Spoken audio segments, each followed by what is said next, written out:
हरे कृष्ण। ओम ज्ञानतिमिरान्धस्य ज्ञानाञ्जनशलाकया चक्षुरुन्मीलितं येन तस्मै श्री गुरवे नमः। हरे कृष्ण। हम लोग हरे कृष्णा प्रभु जी दंडवत प्रणाम। हम लोग भागवतम के पहला स्कंद 9वां अध्याय चर्चा कर रहे हैं। तो आज 9 और 10 भी शुरू कर देंगे। तो कल हमने देखा कि किस प्रकार से भीष्मदेव अपने अंतिम सांस उन्होंने छोड़ा है और किस प्रकार से उन्होंने कृष्ण का गुणगान किया है। तो हम फिर से थोड़ा एक बार 5 मिनट उसका रिवीजन कर लेंगे, फिर उसके बाद हम लोग आगे बढ़ेंगे। तो वो बोलते हैं कि मेरा जो थिंकिंग फीलिंग विलिंग, तो मैं जो भी सोच रहा हूँ कर रहा हूँ, तो सारा चीज मेरा भगवान कृष्ण के ऊपर होना चाहिए। तो ये बहुत अच्छा श्लोक है। ये 32nd श्लोक है। 32nd श्लोक में बताते हैं कि किस प्रकार से इति मतिर उपकल्पिता वितृष्णा भवति सात्वत पुंगवे विभूमिन। इति मति उपकल्पिता वितृष्णा, मेरा सोचना, मेरा भावनाएं और मेरे इच्छाएं सारे कृष्ण के ऊपर होना चाहिए। तो इस प्रकार के इच्छा करते हैं। और उसके बाद त्रिभुवन, फिर कौन सा रूप को देखना चाहते हैं भीष्म? त्रिभुवन कमलम तमाल वर्णम रविकर गौर वरांबुदम ददाम। इस प्रकार का रूप को देखना चाहते हैं, जो युद्ध भूमि में कृष्ण अर्जुन के सारथी के रूप में जिस प्रकार से इतने सुंदर दिख रहे हैं। भीष्मदेव को बहुत अच्छा लग रहा है। हमको वृंदावन कृष्ण अच्छे लगेंगे, लेकिन अलग अलग लोगों को अलग अलग रूप अच्छे दर्शन लेंगे। फिर उसके बाद बोलते हैं कि किस प्रकार से मैं भगवान के ऊपर तीर चला रहा था और भगवान के शरीर से खून भी निकल रहा है, लेकिन भगवान को बहुत आनंद आ रहा है उसमें, इस प्रकार से। और वे पार्थ सखा, अभी बोलते विजय सखा, उसके बाद बोलते पार्थ सखा। वो अलग अलग रूप से कृष्ण का नाम ले रहे हैं, लेकिन वो कृष्ण का नाम किसके संबंध में ले रहे हैं? अर्जुन के संबंध में ले रहे हैं। और 2 लीला एक साथ कर रहे हैं भगवान, एक माधुर्य लीला, एक ऐश्वर्य लीला। ऐश्वर्य लीला में भगवान अपना शक्ति दिखाते हैं और माधुर्य लीला में भगवान अपने भक्तों के प्रति प्रेम और भक्त वश्यता, किस प्रकार से भक्तों के वश में है, ये चीज को भगवान दिखाते हैं। और इधर भक्त वश्यता कैसे दिखा रहे हैं? क्योंकि अर्जुन बोल रहे इधर लेके जाओ, उधर लेके जाओ, कृष्ण अर्जुन के वश में है। और साथ ही साथ अपने ऐश्वर्य भी दिखा रहे हैं, क्योंकि जस्ट उनके दृष्टि से ही शत्रुओं का जो सारा क्या बोलते हैं, उनका आयु क्षीण हो गया। उसके बाद हमने देखा कि जब अर्जुन भ्रमित हो गए थे, भगवान ने उनको, ये भीष्मदेव ये भी याद करते हैं कि भगवान ने किस प्रकार से उनको भगवद गीता सुनाया। उसके बाद और इम्पोर्टेंट चीज याद करते हैं, बोलते हैं भगवान ने मैंने एक वचन लिया था कि कृष्ण अस्त्र उठाएंगे, तो भगवान ने अपने वचन को तोड़ के मेरा वचन को रखा। भगवान ने एक पहिया उठाया रथ का। तो इस चीज को याद करते हैं कि भगवान अपने वचन को तोड़ने के लिए भी तैयार है, अपने भक्तों को प्रसन्न करने के लिए, इस प्रकार से। फिर उसके बाद बोलते हैं कि मेरा जो गति है सिर्फ भगवान मुकुंद होना चाहिए। और उसके बाद बोलते हैं कि उन्होंने अर्जुन के रथ को बहुत ही अच्छा से उन्होंने रक्षा किया है। और मोस्ट इम्पोर्टेंट श्लोक बोलते हैं, जो हमारे लिए बहुत ही महत्वपूर्ण है, वो क्या करते हैं? गोपियों को याद करते हैं। बोलते हैं हाँ, भगवान गोपियों के साथ। प्रश्न है कि हम लोग जप करते से भागवतम के समय में कैसे होता है कि हम भगवान का आरती करते समय लड्डू नहीं कर सकते एक ही चीज करना चाहिए। दोनों चीज एक साथ किया तो वो अपराध हो जाता है भगवान के नाम के प्रति। तो जप करते समय हमको सुनना नहीं, जप का जो भगवान का नाम है उसी को सुनना चाहिए। अब जप कर रहे हैं तो भगवान का आपने जो नाम बोला था उस नाम को सुनना चाहिए, नहीं तो वो 11वां अपराध होता है, उसकी वजह से बाकी के अपराध भी हो जाते हैं। हमको आपको क्लास करना है तो फिर आपको अभी जब करना है तो फिर इसका रिकॉर्डिंग सुन सकते हैं, क्योंकि मैं रिकॉर्डिंग में पोस्ट कर रहा हूँ, नहीं तो आपको क्लास सुन के बाद में जब कर सकते हैं, लेकिन दोनों एक साथ नहीं करना चाहिए, ठीक है। हरे कृष्ण प्रभु जी। अरे एक क्वेश्चन है सर प्रभु जी, दोनों पढ़ा। हाँ, पूछे। प्रभु जी, जिसे चलते चलते आदमी नहीं कर सकता है, जैसे कि कभी ऐसा होता है कि बच्चे लाने हम लोग जा रहे हैं, तो ऑटो में फ्री रहते हैं अकेले, तो उसमें तो कर सकते हैं हम लोग। हाँ, उसमें कर सकते हैं, लेकिन क्लास सुनते समय जब नहीं करना चाहिए। जी अब ठीक, चलते हरे कृष्ण समय प्रभु। कहीं बैठे हैं, ट्रेन में, बस में, पैदल भी रोड में जा रहे हैं, तो एक्चुअली वो एक्स्ट्रा जप हो जाता है हमारे लिए, वो अच्छा है हमारे लिए कि हर समय जहां भी जाते हैं हम लोग अपना माला लेके जाते हैं और एक्स्ट्रा जप कर सकते हैं वैसे चलते समय, और लोगों को भी फायदा होता है, क्योंकि हम जप करते हैं वो लोग भी सुन लेते हैं, ट्रेन में, बस में, या कहीं भी जा रहे हैं, मार्केट में भी जाएंगे, अपना माला लेके जाएंगे, थोड़ा एक दो बार जोर जोर से करेंगे तो आजू बाजू लोगों को भी थोड़ा फायदा हो जाएगा, क्योंकि भगवान का नाम उनके कानों में भी जा रहा है। हम लोग हर समय जप कर सकते हैं, लेकिन वो मेन काउंट नहीं करना चाहिए। जो मेन हमारा 16 माला है वो सुबह उठ के करते हैं, और कभी भी ऐसा बैठ के प्रॉपरली, लेकिन जब ऐसा बाहर घूमने के लिए जाते हैं, माला लेके जाते हैं, तो एक्स्ट्रा राउंड कर सकते हैं। अभी बहुत ही मुश्किल है, 16 माला नहीं हो रहा है, तो उसमें कर सकते हैं, लेकिन मेन माला आराम से बैठ के करना चाहिए, और ये एक्स्ट्रा माला कर सकते हैं इस प्रकार से। अभी गोपियों का अभी फिर भीष्मदेव किसको याद कर रहे हैं? गोपियों का प्रेम को याद कर रहे हैं। बोल रहे हैं जब गोपियों से कृष्ण दूर चले जाते हैं तो गोपियां उनका अनुकरण करते हैं, उनके सारे लीलाओं को ड्रामा जैसे है, मतलब पूरे लीलाओं को उसी में ध्यान में, मतलब कृष्ण को भूलना नहीं चाहते हैं, इसलिए हर समय उसी के ब्रजवासियों को हम जन्माष्टमी के समय में चर्चा कर रहे थे ना कि कृष्ण वृंदावन जब उनके 10 साल से थोड़े बड़े हो गए तो वृंदावन छोड़ दिए थे, फिर कभी वापस ही नहीं गए। आपको जाते हैं, लेकिन इतने साल तक ब्रजवासी इतना प्रेम है कृष्ण के प्रति, फिर अपना क्योंकि इतना प्रेम, विरह में कोई तो अपना शरीर छोड़ देगा, मतलब उनका जान चला जाएगा, इतना प्रेम है विरह में। लेकिन कुछ हुआ नहीं ब्रजवासियों को, क्यों नहीं हुआ? क्योंकि एक कारण है कि बोलते हैं कि ब्रजवासी सोच रहे थे, कृष्ण ने बोला था आएंगे करके, अभी वो आएंगे लेकिन हम लोग नहीं रहेंगे तो कृष्ण को कितना तकलीफ होगा, इसलिए हमको जिंदा रहना चाहिए। दूसरा कारण सोचते हैं, हर जगह उनको कृष्ण का याद आ रहा है, क्योंकि हर जगह कृष्ण का कुछ ना कुछ लीला था। और तीसरा ये भी कारण है कि हर समय वो अपने पूरे उसी में डूबे रहते थे, हर समय कृष्ण का लीला ही वो बात करते थे, उसके अनुकरण करते थे, कृष्ण ऐसा लीला किया, ऐसा लीला का, जब भी आएंगे तो इस प्रकार से कंप्लीटली कृष्ण में उनका मन लगा है, तो इसलिए उनका जान ऐसे टिका है, बोलते हैं आचार्य। और भी कारण है, लेकिन इधर भीष्मदेव बोल रहे हैं कि किस प्रकार से गोपियां हर समय कृष्ण का स्मरण कर रहे हैं। और लास्ट में वो बोलते हैं राजसूय यज्ञ में कृष्ण का गुणगान हुआ था, उनको सर्वोच्च बताया, सबसे श्रेष्ठ है।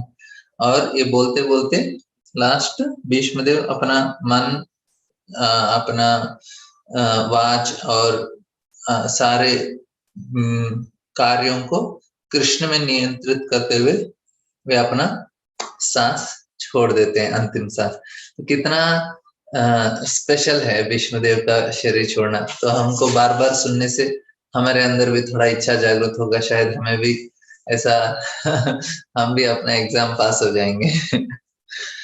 और इस प्रकार से जब भीष्मदेव को ये 44 श्लोकों में बताते हैं कि किस प्रकार से भीष्मदेव अपना इसमें शरीर त्याग देते हैं, फिर 44 में बोलते हैं कि भीष्मदेव भगवान मतलब भगवत धाम चले जाते हैं।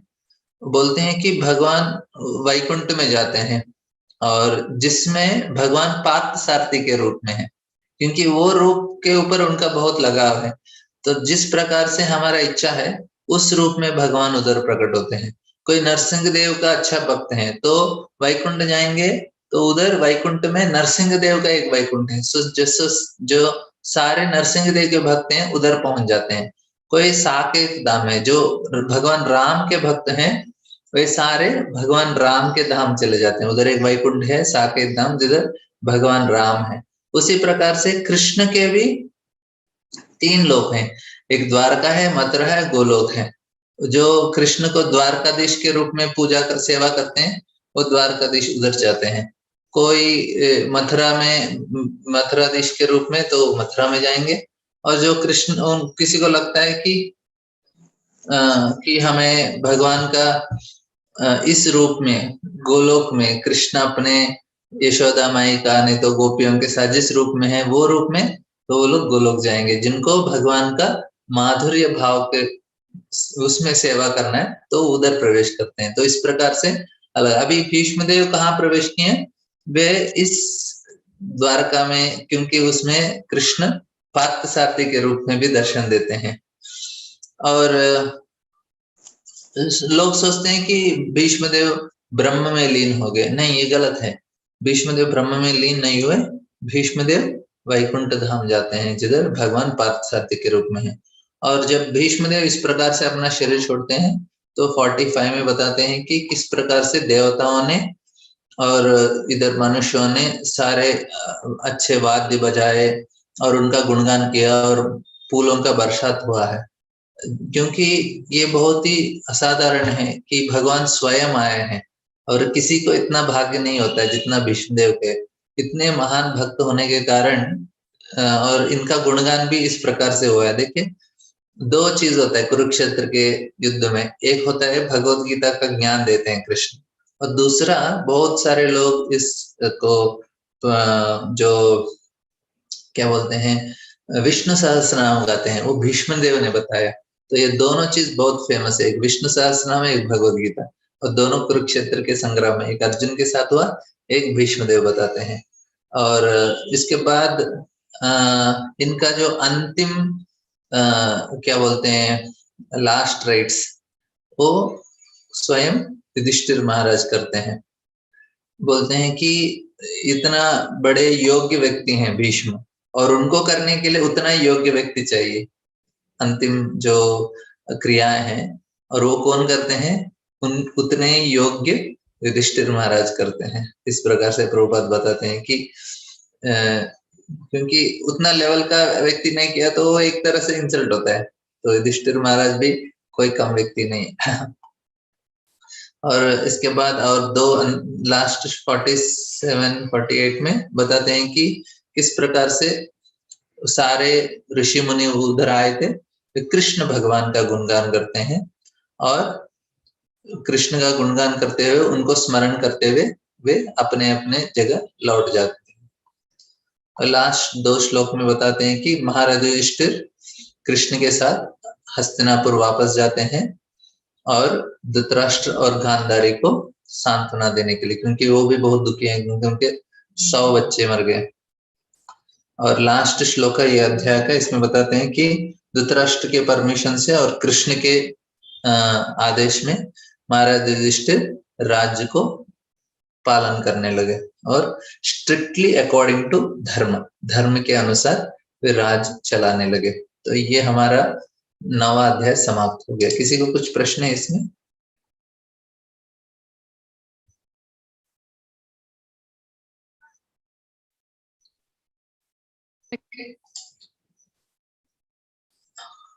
हाँ माता जी। कितने साल युधिष्ठिर महाराज ने राज्य चलाया था? 36 years माता जी। 36। हाँ, वो जब उसके बाद जब कृष्ण, आपको आगे बताया जाएगा, जब कृष्ण अपना भगवत धाम चले जाते हैं तो युधिष्ठिर महाराज भी राज्य छोड़ देते हैं। इस प्रकार से अभी हम आएंगे 10th चैप्टर। ये बहुत ही सुंदर चैप्टर है। इसमें भी हर अध्याय हम लोग जब पहले के हमारे सेक्शन में हमने डिस्कस किया कि पहला स्कंद क्या बताता है भागवत का। पहला स्कंद हम क्या योग्यता होना चाहिए भागवत को समझने के लिए।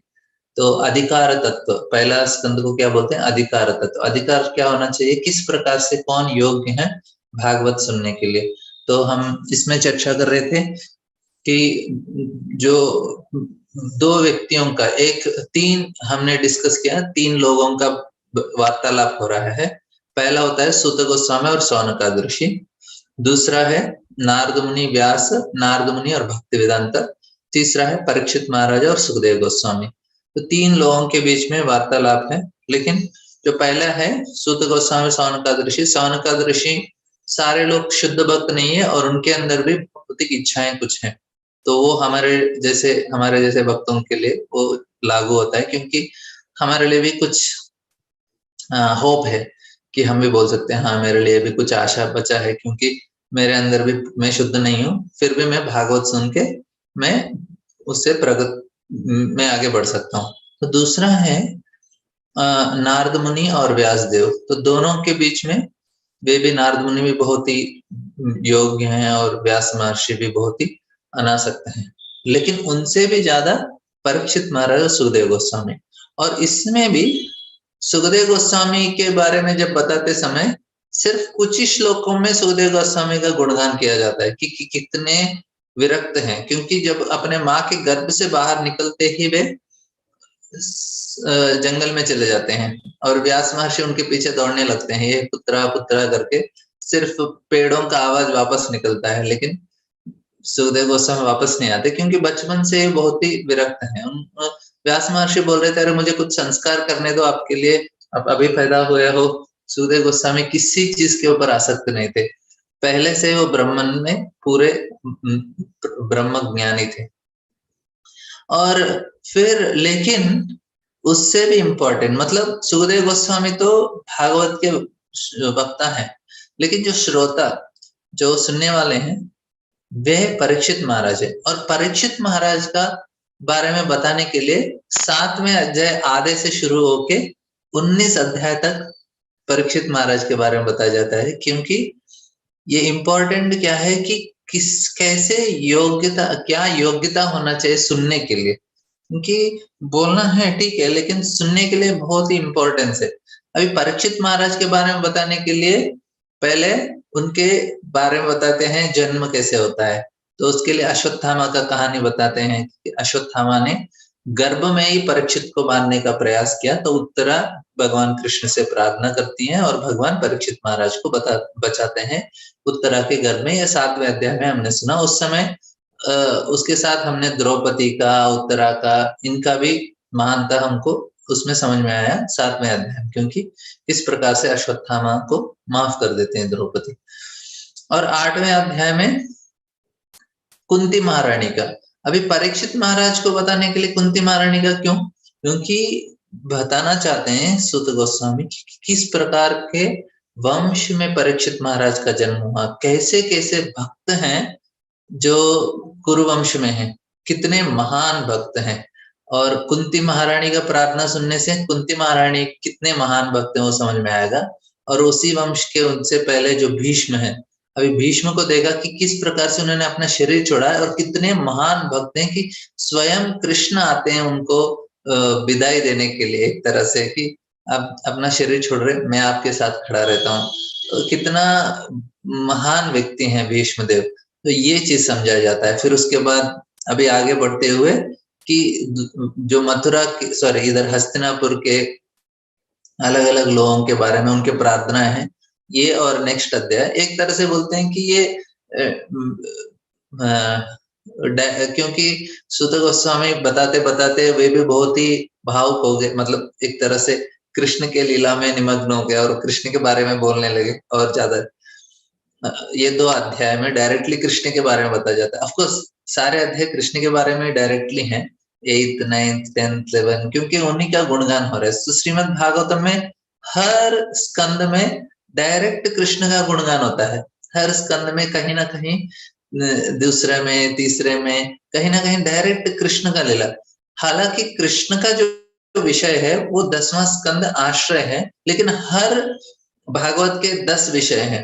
अत्र सर्ग विशर्गस्य स्थानम पोषणमुदय मन्वंतर ईशान कथा निरोध मुक्तिराश्रय, जो ये हमने बहुत विस्तार से एक 5-6 अध्याय में चर्चा किया है। आप कोई इसको फिर से सुनना चाहेंगे तो रिकॉर्डिंग अवेलेबल है, आप उनसे सुन लीजिए, क्योंकि ये बहुत ही महत्वपूर्ण है कि भागवत का जो विषय है 10 विषय है, इनके ऊपर हमने बहुत अच्छा से चर्चा किया है। और परम सत्य के बारे में भी आप थोड़ा किसी ने मिस किया तो उसको सुन सकते हैं, वो हमारे लिए अच्छा है, क्योंकि ये 10 विषय क्या है भागवतम के। तो 10th विषय जो आश्रय है, सो पूरा भागवत जो बाकी क्या 9 जो विषय है भागवतम, वो कृष्ण को दर्शाने के लिए हमको एक ही विषय बताता है पूरा भागवतम, आश्रय। आश्रय कौन है? कृष्ण, उनके ऊपर आश्रित होना चाहिए। अभी हम देखेंगे कि ये इस अध्याय में भी अभी हमारा 4 और 5 और 6 ये 3 श्लोकों में इस चीज को युधिष्ठिर महाराज दर्शाते हैं कि किस प्रकार से उन्होंने कृष्ण का आश्रय लिया है। क्योंकि भागवत एक ही चीज को फिर बार बार दोहराता है कि किस प्रकार से हमको कृष्ण का आश्रय लेना चाहिए, और कुछ करने का जरूरत नहीं। कृष्ण के ऊपर जो आश्रित है, प्रभुपाद लिखते हैं, वो बहुत ही बुद्धिमान व्यक्ति है। सबसे बुद्धिमान व्यक्ति कौन है? जो कृष्ण का आश्रय लिया है। और युधिष्ठिर महाराज उसी को दर्शाते हैं। भीष्म ने क्या किया? कृष्ण का आश्रय। कुंती महारानी कृष्ण का आश्रय। उत्तरा, द्रौपदी, सारा हर चीज में। ऑफकोर्स नारद मुनि भी जब अपने बचपन में थे, उन्होंने भी कृष्ण का आश्रय लिया। तो हमको बार बार यही चीज बताया जाता है कि किस प्रकार से हम अपने जीवन में कृष्ण का आश्रय लेना चाहिए। और कोई भी कार्य कर रहे हैं तो हम अपने जीवन को सिर्फ वेस्ट कर रहे हैं, लेकिन कृष्ण का आश्रय ले रहे हैं, वो हमारे लिए बहुत ही महत्वपूर्ण है। अभी 10-11 में किस प्रकार से, 10 में जो हस्तिनापुर की स्त्रियां, वे किस प्रकार से कृष्ण का गुणगान करते हैं। बहुत ही सुंदर गुणगान होता है उसमें, ये हमको याद करना चाहिए। क्योंकि अभी कुंती ने गुणगान किया, भीष्म ने कृष्ण का गुणगान किया, अभी हस्तिनापुर के स्त्रियां। और बोलते हैं इसमें बहुत ही अन्योन्य आसीत संजल्प उत्तम श्लोक चेतसाम कौरवेन्द्र पुरस्त्रियां सर्व कौरवेन्द्र पुरस्त्रीणाम सर्वश्रुति मनोहर। बोलते हैं जो गुणगान ये हस्तिनापुर के स्त्री कर रहे हैं, वे गुणगान उपनिषद और वेदों में जो गुणगान होता है भगवान का, उनसे भी बहुत मधुर है। क्योंकि उसमें कैसे है कि इनडायरेक्ट गुणगान होता है, डायरेक्ट नहीं होता है, इनडायरेक्टली भगवान कृष्ण का गुणगान होता है। लेकिन इधर कौरवेन्द्र पुरस्त्रीना, जो कुरुवंश के स्त्रियां हैं, वे कृष्ण का डायरेक्ट गुणगान कर रहे हैं, इसलिए बहुत ही मधुर है। हम सुनेंगे क्या क्या मधुर स्तुतियां हैं इसमें। तो इस प्रकार से हम देख रहे हैं कि अधिकार तत्व, हमारा अधिकार किस प्रकार से होना चाहिए कि भागवत सुनने के लिए। तो परीक्षित महाराज किस परिवार में जन्म हुआ, कैसे कैसे महान भक्तों का परिवार में परीक्षित महाराज का जन्म हुआ, और वे भी इतने योग्य हैं, तो उनके गुणगान भी किया जाता है। उसके बाद जब उनको इस प्रकार से श्राप मिलता है श्रृंगी से कि आप 7 दिन के अंदर तक्षक के द्वारा आप मारे जाएंगे, उसके बाद उनका रिएक्शन कैसा है। और उसके बाद सुखदेव गोस्वामी उनको सुनाने के लिए आते हैं। अभी हम बोलेंगे हमारे मंदिर को सुखदेव गोस्वामी को बुलाएंगे, वो भी शायद हमारे लिए कथा करेंगे। हम हमारे लिए कथा नहीं कर सकते सुखदेव गोस्वामी, क्योंकि वो देखेंगे कौन सुनने वाला है। उनको कथा करना है तो उनके जितना योग्य व्यक्ति भी चाहिए, तब जाके सुखदेव गोस्वामी से कथा बाहर निकलेगा। नहीं तो, क्योंकि ये एक प्रसंग है महाभारत में, जब अर्जुन पूरा कुरुक्षेत्र हो गया, अभी सब कुछ नॉर्मल है, अभी कृष्ण जाने से पहले अर्जुन बोलते हैं कृष्ण को, अरे आपने भगवद गीता बताया ना उस युद्ध के समय में, मैं पूरा याद नहीं है, बहुत सारा चीज भूल गया, फिर से एक बार दोहराएंगे क्या। अभी कृष्ण बोलते हैं, अभी हम भी भूल जाते हैं इतना बार सुनने के बाद भी। वो क्या होता है, वो एवापोरेट हो जाता है, सूख जाता है सुनने के बाद थोड़े दिन के बाद। कल जो सुना आज भी हम लोग को पूछेंगे क्या क्या याद है, हम लोग को बहुत सारा चीज, क्योंकि आध्यात्मिक विषय है, इतना जल्दी टिकता नहीं है, धीरे धीरे धीरे धीरे बार बार सुनने से थोड़ा टिकता है, नहीं तो इतना जल्दी टिकता नहीं। वो ऐसे क्या बोलते हैं, सूख जाता है। वो अर्जुन ने भी बोला मुझे भी याद नहीं है, अभी अर्जुन को याद नहीं है तो हम भी इतना फिर बुरा नहीं मानना चाहिए। तो कृष्ण बोलते नहीं, अभी नहीं बोल सकता मैं, क्योंकि उस समय सिचुएशन अलग था और मेरा मूड नहीं है अभी। मतलब भगवान को भी मूड चाहिए सही तरह से बोलने के लिए। उस समय अर्जुन का स्थिति को देख के भगवान ने बोला, इधर विष्णुदेव बोलते हैं ना कि मैं आपने अर्जुन को बचाया अज्ञान से। भगवान बोल रहे हैं उस समय आप अज्ञान में थे, इसलिए मेरा मूड था, अभी तो नहीं है। मतलब बोलने के लिए भी सिचुएशन सही होना चाहिए। तो सुखदेव गोस्वामी को कथा करना है तो इतना बहुत बड़ा ऐसा परीक्षित जैसा, और वो भी इस स्थिति में है कि उनका 7 ही दिन बचा है, तब जाके परीक्षित महाराज को सही तरह से उनके भाव निकलते हैं और इतने सुंदर भागवत का प्रवचन होता है। और ये देखिए क्यों हमको याद नहीं रहता, क्यों हम लोग भूल जाते हैं, उससे महत्वपूर्ण विषय क्योंकि हमारे अंदर बहुत सारे आसक्तियां हैं, इसलिए हमको दिखता नहीं है ठीक से। पश्यन्नपि न पश्यत, देखते हैं लेकिन देख नहीं पाते। ये बहुत ही हमारा बदनसीबी है कि हम बहुत आसक्त हो जाते हैं कोई भी चीज में इस दुनिया में। क्योंकि अभी देखेंगे कि धृतराष्ट्र अंधा था, अभी बोलते हैं कि जो ये इंग्लिश में कहावत है, जो सेब का फल है पेड़ से ज्यादा दूर नहीं गिरता, पेड़ से गिरता है लेकिन ज्यादा दूर नहीं गिरता। उसी प्रकार धृतराष्ट्र अंधा है, लेकिन दुर्योधन भी एक तरह से अंधे है। क्यों? आसक्ति की वजह से। वो राज्य के प्रति आसक्ति था और वो द्रौपदी के वजह से भी आसक्ति था। वो उसके वजह से क्या हुआ, उसको ठीक से दिख नहीं रहा था। वो पानी देख के उसने जमीन सोचा और उसमें गिर गया। तो ये बोलते हैं कि वो उसको क्यों नहीं दिखाई दिया, क्योंकि वो अंधा हो गया। अंधा किससे? कामांध हो गया, भोगने का इच्छा में।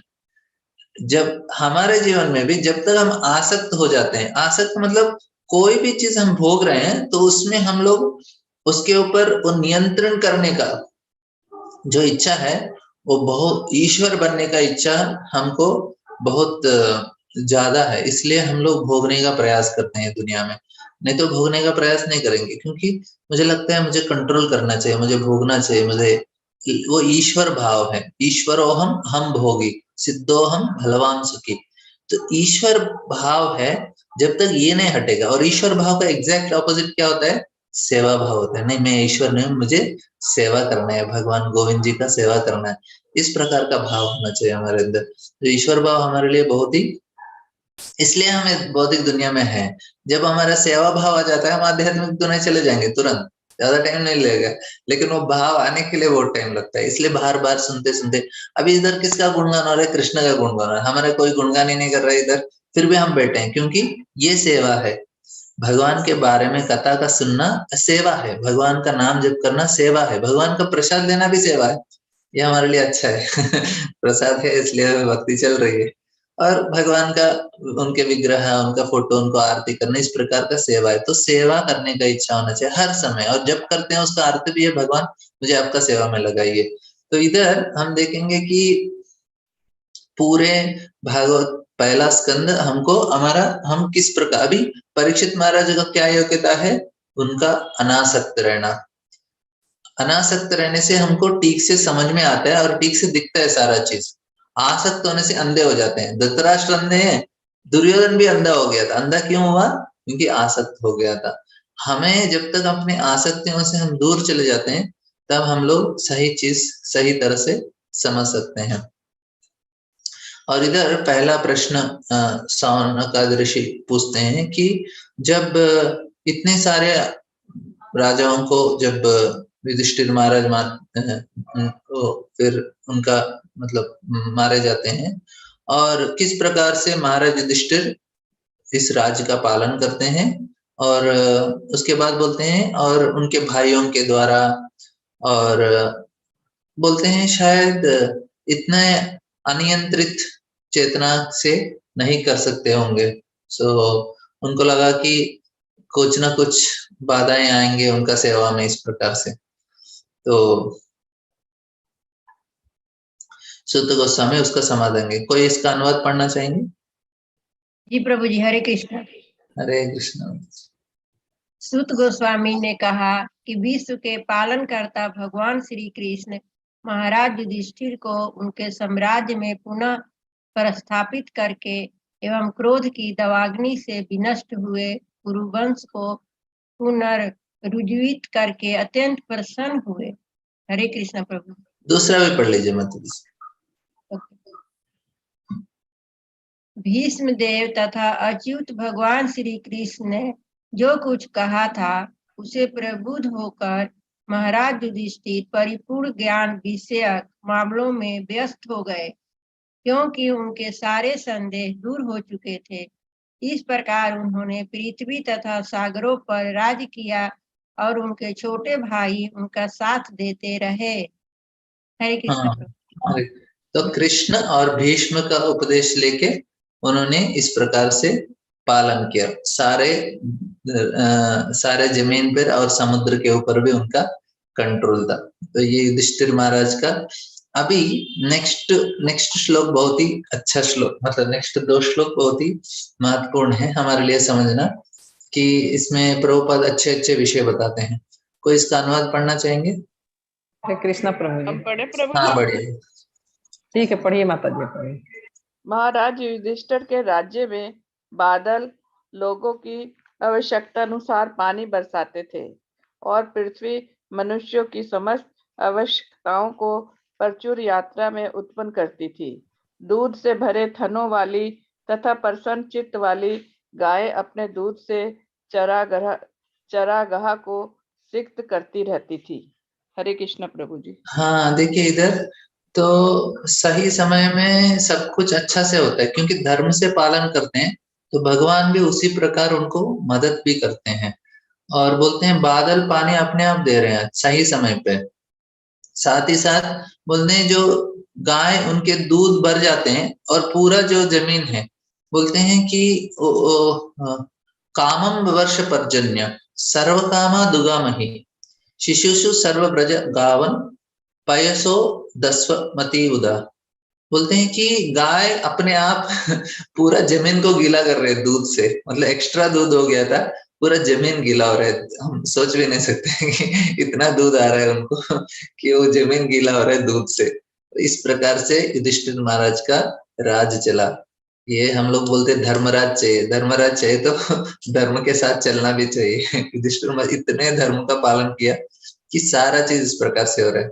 इसका तात्पर्य पढ़ेंगे मतलब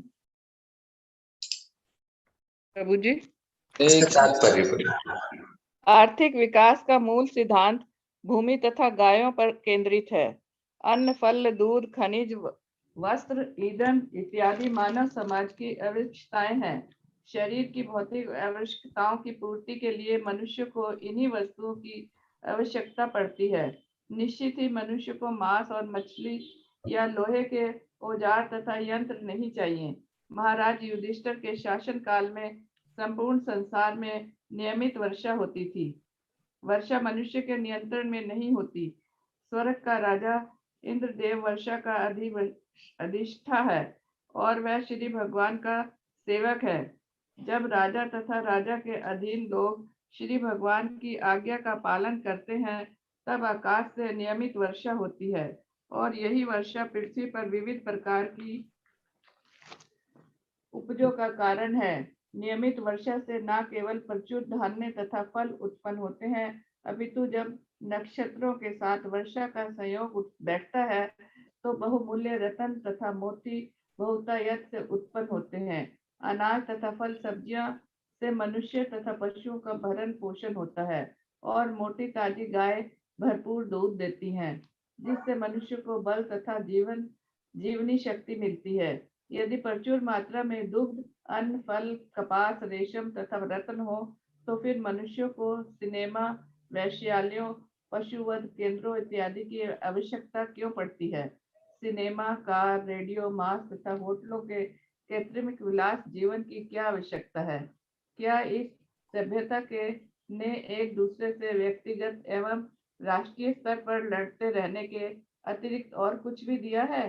क्या इस सभ्यता ने एक व्यक्ति की सनक पर हजारों व्यक्तियों को नरकीय कारखानों में तथा युद्ध स्थलों में भेजकर समानता तथा विश्व बंधुत्व को बढ़ावा दिया है? आगे पढ़ना आप प्रभु जी। हाँ, पढ़िए, मतलब बहुत ही महत्वपूर्ण है। एक एक विषय मैं चाहता हूँ कि आप सारे लोग इसको फिर से आप पढ़ लीजिए, क्योंकि इतना सारा चीज हम चर्चा नहीं कर पाएंगे। प्रभुपाद इतने अच्छे विषय बता रहे हैं इधर पर कि किस प्रकार से हमारे फूल, फल, दूध सब कुछ अपने आप भगवान दे सकते हैं, हम लोग सही पालन करना चाहिए। और एक बहुत बोलते हैं कि हमारे लिए जो आवश्यक है, और बारिश जो होता है वो इंद्र की वजह से होता है, और इंद्र भगवान के सेवक हैं, और जब हम अच्छे पालन करते हैं तो बारिश होगा, बारिश की वजह से सारे चीज होते हैं, फल फूल सब कुछ, इसलिए मांस और कुछ मछली खाने का जरूरत नहीं है। और जब सारा खनिज है, सब कुछ है, रत्न है, सब कुछ है, तो हमको सिनेमा घर भी नहीं चाहिए बोलते हैं। और इस प्रकार से अब मैं चाहता हूँ कि अब सभी लोग, ऑफ कोर्स इसके ऊपर चर्चा करने के लिए हमारा इतना समय नहीं है, लेकिन मैं चाहता हूँ फिर से आप इसको अच्छा से पढ़ लीजिए और समझने का प्रयास कीजिए। हाँ माता जी, आगे पढ़िए। यहाँ पर कहा गया है कि गाय अपने दूध से चरागाहों को सिक्त करती हैं थी, क्योंकि उनके थन दूध से भरे रहते थे और वे अत्यंत प्रमुदित रहती थी। तो फिर क्या उन्हें खेतों में पर्याप्त मात्रा में घास खिलाकर प्रसन्न जीवन बिताने हेतु समुचित संरक्षण की आवश्यकता नहीं है? मनुष्य अपने स्वार्थ के लिए उनका वध क्यों करते हैं? मनुष्य अन्न, फल, दूध से क्यों नहीं संतुष्ट होता, जिनसे हजारों प्रकार के व्यंजन तैयार हो सकते हैं? इन निर्दोष पशुओं का वध करने हेतु संपूर्ण विश्व में पशुवध केंद्र क्यों है? महाराज युधिष्ठिर के पुत्र महाराज परीक्षित ने अपने विशाल राज्य का दौरा करते हुए देखा कि एक काला व्यक्ति गाय का वध करने का प्रयास कर रहा है। राजा ने तुरंत उस पशुवध को बंदी बना के उसे पर्याप्त मात्रा में दंड दिया। क्या राजा शासन अध्यक्ष को इन बेचारे पशुओं की रक्षा नहीं करनी चाहिए, जो अपनी रक्षा स्वयं करने में अक्षम हैं? क्या यह मानवता है? क्या देश के पशु देशवासी नहीं हैं? तो फिर संगठित पशुवध केंद्रों में उनका वध किए जाने की अनुमति क्यों दी जाती है? क्या ये समानता, बंधुत्व तथा अहिंसा के लक्षण है? एतब आधुनिक प्रगतिशील सभ्य स्वरूप की सरकार के विपरीत महाराज युधिष्ठिर जैसा राजतंत्र तथा कथित उस प्रजातंत्र से कहीं अधिक श्रेष्ठ है, जिसमें पशुओं का वध किया जाता है और पशु से भी नीच एक व्यक्ति पशु से भी नीच दूसरे व्यक्ति के लिए मतदान करता है। हम सभी भौतिक प्रकृति के प्राणी हैं। श्रीमद् भगवत गीता में कहा गया है कि श्री भगवान स्वयं बीजदाता पिता हैं और भौतिक प्रकृति सभी आकार प्रकार के जीवों की माता है। इस प्रकार माता प्रकृति के पास परम पिता भगवान श्री कृष्ण की कृपा से पशुओं तथा मनुष्य दोनों के लिए पर्याप्त भोजन है। मनुष्य अन्य समस्त जीवों का बड़े भाई जैसा है। उसमें पशुओं की अपेक्षा अधिक बुद्धि है, जिससे वह प्रकृति का मार्ग तथा परम पिता के संकेतों को समझ सके। इस संसार में कृत्रिम विलास तथा इंद्रिय तृप्ति के लिए कृत्रिम लोग तथा अस्थित शक्ति द्वारा कृत्रिमिक ढंग से आर्थिक विकास करने का प्रयास नहीं करना चाहिए, अपितु मानवीय सभ्यता को प्राकृतिक उत्पादन पर आश्रित रहने देना चाहिए। यह तो कुकरों सुकरों का जीवन है। हरे कृष्णा प्रभु जी। हरे कृष्णा। बहुत बहुत धन्यवाद माता जी। इतना बहुत सारे विषय है, मैं इसके ऊपर इतना ज्यादा चर्चा नहीं करूंगा, लेकिन प्रभुपाद एक चीज बोलते हैं, जो पशु जैसा व्यक्ति है और वो पशु जैसे व्यक्ति को वोट देता है उसको राजा मानते हैं। ये बहुत सारे विषय है। स्पेशली प्रभुपाद ये चीज बोलना चाहते हैं कि हम लोग संतुष्ट रह सकते हैं, सही तरह से हम लोग पालन किया तो हमको कृत्रिम रूप से, बाहरी रूप से बहुत सारा चीज जरूरत नहीं है। और स्पेशली पशु वध नहीं करना चाहिए, और वो भी इतने हजारों लाखों में वध किया जाता है, इस प्रकार से नहीं करना चाहिए। और बाकी जो मनोरंजन के लिए अभी व्हाट्सएप, फेसबुक, बहुत सारा चीज है, ये भी हम लोग जितना चाहिए उतना ही इस्तेमाल करना चाहिए। हमारा जीवन उसी में लगा के बर्बाद नहीं करना चाहिए।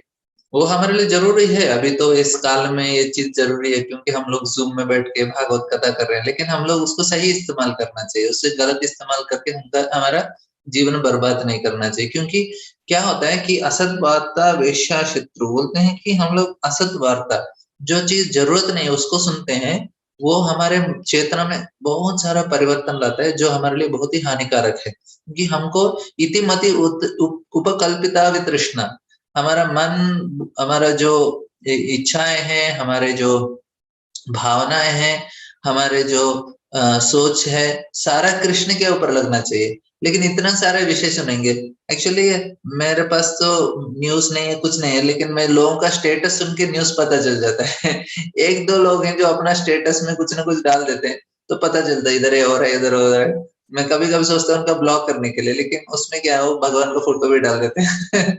लेकिन ये एक्चुअली हमारे लिए ज़हर है एक तरह से कि हमको कृष्ण से दूर लेके जा रहा है, क्योंकि हमारा मत ही अभी मैं कृष्ण का जप कर रहा हूँ, सडनली मुझे याद आ जाएगा, अरे ये ऐसा हो रहा है देश में, उधर ऐसा हो रहा है, तो हमको कृष्ण से दूर लेके गया ना, तो हमारे लिए कितना हानिकारक है वो, क्योंकि हमको कृष्ण के ऊपर ध्यान करना है, कृष्ण का स्मरण करना है, लेकिन ये सारा चीज हमको कृष्ण से दूर लेके जा रहा है। ये हमारे लिए, इसलिए प्रभुपाद बोल रहे हैं कि हम लोग सिंपल जीवन, सरल जीवन जिएंगे और उसमें संतुष्ट हो जाएंगे, तो बाकी का जो समय है हम कृष्ण को समझने के लिए और कृष्ण के सेवा में लगा सकते हैं। वो इस प्रकार से हम जिएंगे तो अंत में हम लोग पास हो जाएंगे, अपना जीवन भगवत धाम जा सकते हैं। नहीं तो फेल होके फिर से ऐसे शरीर लाएगा और पता नहीं उस समय और परिस्थितियां और कितने दुर्भर रहेंगे और कितने कठिन रहेंगे, क्योंकि कलयुग आगे बढ़ते बढ़ते जो जीने का और जो लोगों का जो मानव मन का स्थिति है बहुत ही खराब होने वाला है, और उस समय हम जिएंगे। देखिए 50-60 साल पहले लोगों के अंदर इतना ज्यादा स्वार्थ नहीं था, अभी इतना स्वार्थ बढ़ गया लोगों के अंदर, और एक दूसरे के ऊपर विश्वास कर ही नहीं सकते। स्पेशली जिसके पास पैसा है तो दूसरों के जो दूसरे लोग आएंगे, क्या होगा कब होगा कुछ पता नहीं चलता है। तो इतना परिस्थिति खराब हो रहा है, एक दूसरे को विश्वास चला गया लोगों का। पहले तो एटलीस्ट विश्वास रहता था, ठीक है एक बार बात बोल दिया तो बोल दिया, ऐसा लिखने का भी जरूरत नहीं था। अभी वीडियो के साथ फोटो के साथ लिख के साइन किया तब जाके लोगों को विश्वास रहता है। तो इतना खराब स्थिति, हम फिर से पैदा होंगे तो फिर से इतना बुरी हालातों में हमारा जन्म होगा तो हम सोच भी नहीं सकते। तो जितना जल्दी हो सके उतना जल्दी हम ये सारे चीजों से, अभी भी हमको इतना तकलीफ होता है सर, अभी मैं बोलूंगा आप न्यूज मत देखो तो लोग बोले प्रभु जी न्यूज नहीं देखेंगे वो तो क्या होगा, हमको तो जो लोग पता चलना चाहिए क्या हो रहा है। अरे वही चीज होता है हर रोज लेकिन अलग अलग नाम होता है। आज इसने घोटाला किया कल वो करेगा, आज ये बन गया राजा तो कभी कोई और बनेगा मंत्री, तो नाम बदलते रहते हैं उसी को। ये न्यूज वाले भी आजकल मसाला डाल डाल के उसी चीज को 100 बार बोलते हैं और लोग उसी को अलग अलग तरीके से सुनने में वो भी मजा लेते हैं। तो ये सारा चीज हमको कृष्ण से दूर दूर लेके जा रहा है, तो हमको समझना चाहिए कि ये जरूर नहीं है। अभी देखिए आपने एक लास्ट महीने जो हमने न्यूज देखा या कुछ विषय देखा, अभी आपको उसी चीज दिखाएंगे, बोले नहीं अभी नहीं चाहिए, अभी लेटेस्ट चाहिए। आज का लेटेस्ट कल लेटेस्ट नहीं रहता है, आज का हॉट हॉट क्या बोलते हैं न्यूज, और लेटेस्ट न्यूज, हॉट न्यूज, ये न्यूज वो न्यूज रहता है, और ब्रेकिंग न्यूज रहता है, हर हर हर चैनल में ब्रेकिंग न्यूज रहता है। लेकिन वो किसको ब्रेक करते हैं हमारे चेतनों को ब्रेक करता है बस, किसी को ब्रेक नहीं करता है वो, क्योंकि आज का ब्रेकिंग न्यूज कल का कुछ काम का ही नहीं है और जरूरत नहीं है हमारे लिए।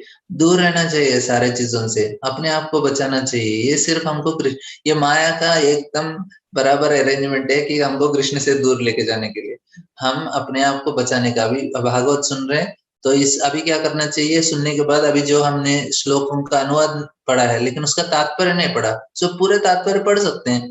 अब हमारे लिए वो बहुत ही फायदा है, क्योंकि ये विषय हमारे लिए रक्षा है। बाकी का न्यूज सुनने से कोई कृष्ण को स्मरण कर सकते हैं क्या? भीष्मदेव जैसा प्रार्थना नहीं कर पाएंगे हम लोग। भीष्मदेव उन्होंने इतना अच्छा साधना किया इसलिए उनको हो रहा है कि इतिमति उपकल्पिता तृष्णा, बोल रहे हैं कि इस प्रकार से सुंदर प्रार्थनाएं कर रहे हैं कि मेरे त्रिभुवन कमलम तमाल वर्णम, ये श्लोक याद करना चाहिए, इसमें हमारा मन लगना चाहिए। और इसी अभी हमारा मन नहीं लगेगा, नहीं लगने पर भी हमको वही चीज करना चाहिए, ताकि धीरे धीरे हमारा मन लग जाएगा। अभी कोई बोलते हैं कि प्रभु जी हमारा मन नहीं लगता जब में, इसलिए नहीं करेंगे। अरे नहीं करने से मन लग जाएगा क्या?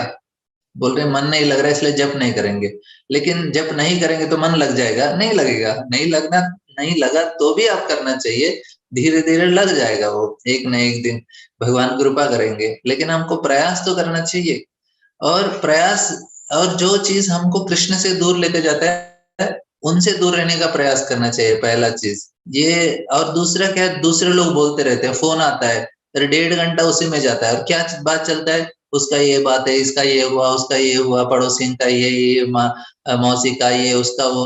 कुछ जरूरत नहीं है हमारे लिए, उससे कुछ होने वाला नहीं है, वो प्रजल्प है।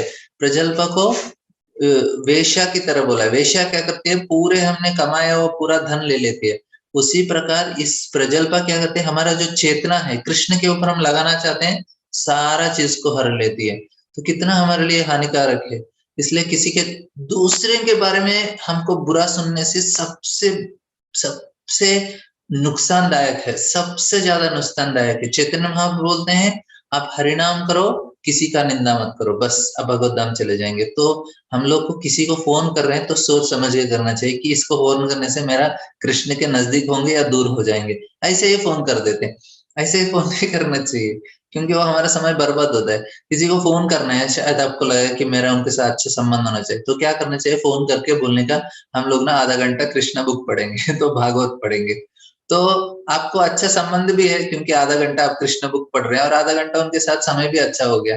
तो इस प्रकार से हम कृष्ण के नजदीक होने का प्रयास करना चाहिए, ताकि हम हमारा चेतना अच्छा हो। हमारा बर्बाद नहीं करना चाहिए, किसी का बुरा नहीं सुनना चाहिए, बुरा नहीं बोलना चाहिए, और न्यूज नहीं बताना चाहिए इधर उधर का। ये हमारे लिए बहुत ही हानिकारक है, इससे हम लोग दूर रहना चाहिए। तो बहुत सरल जीवन जीना चाहिए हमारे। किसी को कुछ प्रश्न है इसके ऊपर? ठीक है। नद्य समुद्रग्रय सवनस्पत विरुद्धः, इसमें इसका अनुवाद पढ़ेंगे कोई? हरे कृष्णा प्रभु जी। हाँ पढ़िए मत। प्रत्येक ऋतु में नदियां, समुद्र, पर्वत, जंगल, लताएं तथा कारागार औषधियां प्रचुर मात्रा में राजा को अपना अपना कर चुकता करती थी। हरे कृष्ण। हाँ मत जी, इसका तात्पर्य पढ़ेंगे जी। चूंकि महाराज युधिष्ठिर अजित के संरक्षण में थे, जैसा कि पहले उल्लेख हो चुका है, अतएव भगवान की संपत्ति अर्थात नदियां, समुद्र, पर्वत, जंगल आदि प्रसन्न थे और वे राजा को अपना अपना कर चुकाते रहते थे। सफलता का रहस्य भगवान के संरक्षण में शरण लेना और उनकी अनुमति के बिना कुछ संभव नहीं है। औजारों तथा यंत्रों के बल पर अपने आप आर्थिक विकास करने के लिए प्रयास करना ही हो तो सब कुछ नहीं है। उसके लिए परमेश्वर की अनुमति होनी आवश्यक है, अन्यथा सारी यांत्रिक व्यवस्था होने पर भी सब कुछ विफल रहेगा। सफलता का अंतिम कारण देव या परमेश्वर है। महाराज युधिष्ठिर जैसे राजा यह अच्छी तरह जानते थे कि राजा जनता के कल्याण कार्यों के देखभाल करने परमेश्वर का दूत होता है। वस्तुतः राज परमेश्वर की संपत्ति नदियां, समुद्र, जंगल, पर्वत, औषधियां इत्यादि मनुष्य की सृष्टियां नहीं है, ये सब परमेश्वर की सृष्टियां हैं और जीव को भगवान की इस संपत्ति का उपयोग करने की अनुमति भगवान की सेवा करने के लिए दी जाती है। आज का नारा यह है कि प्रत्येक वस्तु जनता के लिए है, अतएव सरकार जनता द्वारा जनता के लिए है। लेकिन इस समय ईश्वर चेतना तथा मानव जीवन की पूर्णता के आधार पर नई तरह की मानवता अर्थात ईश्वरीय साम्यवाद की विचारधारा उत्पन्न करने के लिए संसार को महाराज युधिष्ठिर अथवा परीक्षित जैसे राजाओं की पद चिन्हों का अनुसरण करना होगा। परमेश्वर की इच्छा से प्रत्येक वस्तु की प्रचुरता है और हम इन वस्तुओं का उपयोग मनुष्य तथा मनुष्य के बीच, पशु तथा मनुष्य या प्रकृति के बीच शत्रु भाव से रहित होकर सुखपूर्वक रहने के लिए कर सकते हैं। भगवान का नियंत्रण सर्वत्र है और यदि भगवान प्रसन्न हो जाएं तो प्रकृति का कोना कोना पुलकित हो जाए। तब नदियां उमड़कर भूमि को उर्वर बनाएगी, समुद्र प्रचुर मात्रा में खनिज, मोती तथा रत्न प्रदान करेंगे, जंगल पर्याप्त ईंधन, औषधियां तथा वनस्पतियों की पूर्ति करेंगे और ऋतु परिवर्तन में विपुल मात्रा में फल फूल मिल सकेंगे। फैक्ट्रियां तथा औजार पर आश्रित रहकर जीने की कृत्रिम शैली से कुछ ही व्यक्तियों की कथा कथित सुख प्राप्त हो सकेगा और भी लाखों लोगों का सुख छीन कर चुकी जन समूह की शक्ति फैक्ट्री उत्पादन में लगी है। अतएव प्राकृतिक पदार्थों में गतिरोध आ रहा है और जन समूह दुखी है। ठीक से शिक्षा पाए बिना अधिकांश लोग प्राकृतिक भंडारों का दोहन करके स्वार्थी हेतु पीछे पीछे चले जा रहे हैं। अतएव व्यक्ति तथा राष्ट्र के बीच कड़ी स्पर्धा चल रही है। भगवान के प्रशिक्षित दूत द्वारा नियंत्रण नहीं हो रहा है। हमें यहीं पर तुलना करके आधुनिक सभ्यता के दोषों पर विचार करना चाहिए और मनुष्य को शुद्ध करने तथा काल दोष को मिटाने के लिए महाराज युधिष्ठिर के पद चिन्हों पर चलना चाहिए। हरे कृष्ण प्रभु जी। हरे कृष्णा। बहुत ही महत्वपूर्ण विषय बता रहे हैं। सबसे बहुत विषय क्या बताते हैं, एक ऑफकोर्स सारा पूरा तात्पर्य अच्छा है, लेकिन सफलता का रहस्य है भगवान के संरक्षण में शरण लेना, इसको सफलता माना गया है। तो हमें भी सफलता का रहस्य हमको बता रहे हैं प्रभुपाद कि हम भगवान के संरक्षण में रहें और उनका शरण ले, ज्यादा से ज्यादा उनका शरण लेना चाहिए। और कुछ भी करेंगे वो हमारे लिए सिर्फ समय का बर्बादी है और जीवन का बर्बाद भी हो जाता है। और इसमें अलग अलग तरीके से तो ये दो तात्पर्य बहुत ही महत्वपूर्ण, इसलिए मैं सोचा पूरा हमको विस्तार से पढ़ना चाहिए। हालांकि इसके ऊपर हम लोग एक एक घंटा एक एक तात्पर्य के ऊपर चर्चा कर सकते हैं, लेकिन आप पढ़ लीजिए, क्योंकि आप भी थोड़ा बहुत, हम इतना चर्चा करें तो आप भी समझ जाएंगे कि किस प्रकार से कुछ लोगों के सुख रहने के लिए बहुत सारे लोगों को इस प्रकार से फैक्ट्रियों में काम किया जाते हैं और बहुत लोग दुखी हैं। क्योंकि हम लोग ऑफकोर्स अभी इतना बदलना मुश्किल है, लेकिन एटलीस्ट समझ सकते हैं कि किस प्रकार से भगवान के नियंत्रण में। देखिए अभी लोग सोचते हैं सारा चीज हम अपने प्रसन्नता के लिए, नहीं, ये सारा चीज भगवान का है और उनके प्रसन्नता के लिए। हम लोग इसका गलत इस्तेमाल कर रहे हैं, इसलिए हम दुखी हैं। अब जब समझ जाएंगे वो भगवान का है तो उनके सेवा में हम इस्तेमाल करेंगे तो हम खुश रह सकते हैं। अभी सारा चीज इतने अच्छे अच्छे खान पान है, तो हम लोग भगवान को भोग लगा के फिर हम लेंगे तो उसमें कुछ गलती नहीं होता है, फिर सुखी रह सकते हैं। लेकिन हम उसको डायरेक्टली भोगने का प्रयास करेंगे तब जाके हमको तकलीफ होगी, क्योंकि जिस व्यक्ति का है, हम चोरी करके खा रहे हैं ना, अभी वो व्यक्ति का है, हम उनको बता के उनका परमिशन लेके लेंगे तो गलती नहीं है।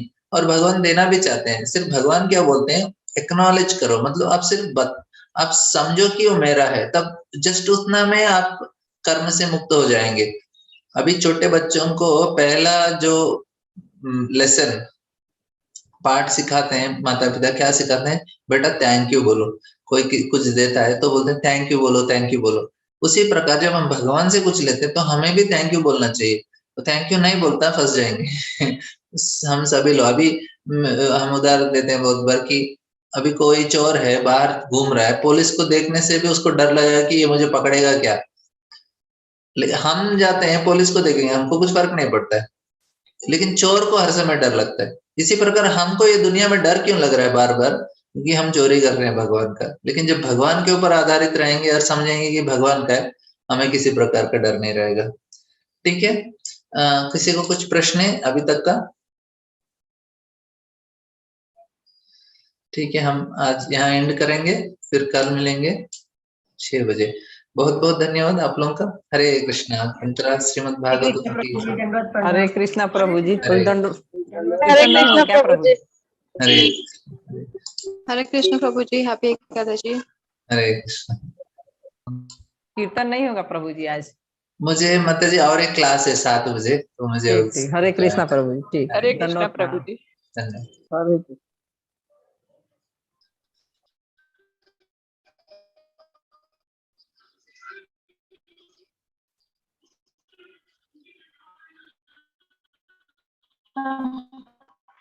हरे कृष्ण प्रभु जी। धन्यवाद। कृष्णा हरे कृष्णा कृष्णा कृष्णा हरे हरे, हरे राम राम।